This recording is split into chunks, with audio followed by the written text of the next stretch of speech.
Pour simuler le choix du spectateur, on va utiliser 2 dés qui sont normaux, ils ne sont pas truqués.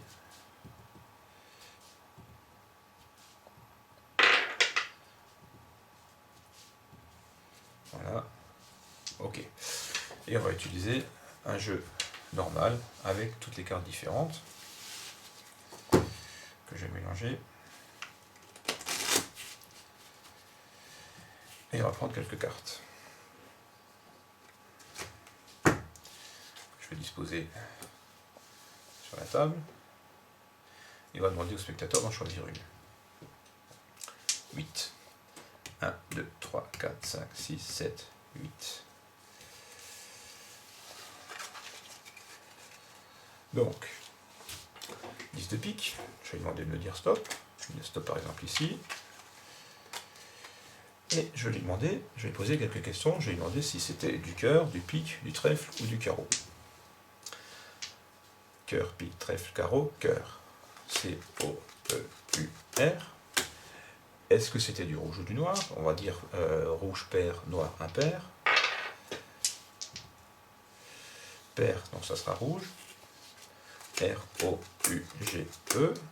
On va lui demander la valeur de la carte. 5. C-I-N-Q. Et on va lui demander s'il a dit la vérité ou s'il a menti. A priori, il a menti. G-A-I-M-E-N-T-I. Et on va mettre tout ça en place. 10 de pique.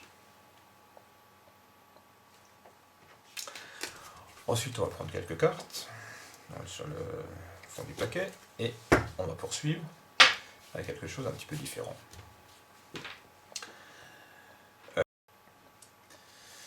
Donc je demande au spectateur de choisir une carte, par exemple ici.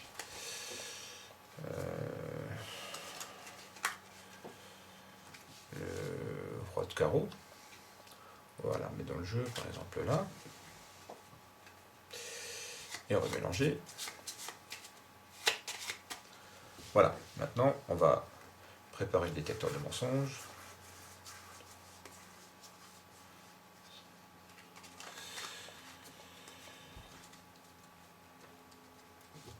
Et là, de toute façon, peu importe ce qu'il va me répondre, puisqu'on va lui montrer que... Donc on va lui demander si c'était du rouge ou du noir. Donc là, on lui montre que c'est du rouge. On va lui demander si c'était une figure ou une carte à points. Une carte à points. On va lui demander si c'était cœur, pique, carreau ou trèfle. C'était effectivement du carreau. Et on va lui demander quelle était la carte qu'il a choisie. Le roi de carreau. Ensuite, au spectateur de choisir une carte.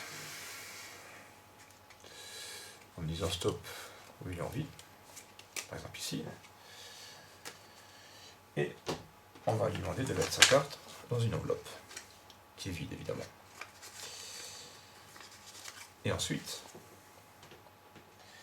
il va introduire sa carte dans la partie basse du jeu, comme si c'était une clé USB. Et là, si on a bien travaillé, on doit se trouver en présence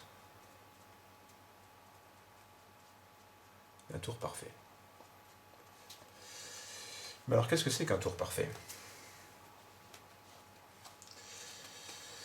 Un tour parfait, c'est un tour où toutes les cartes se retrouvent dans l'ordre de départ, se retrouvent classées et ordonnées. Tous les cœurs, les piques, les trèfles. Ah, il en manque une ici.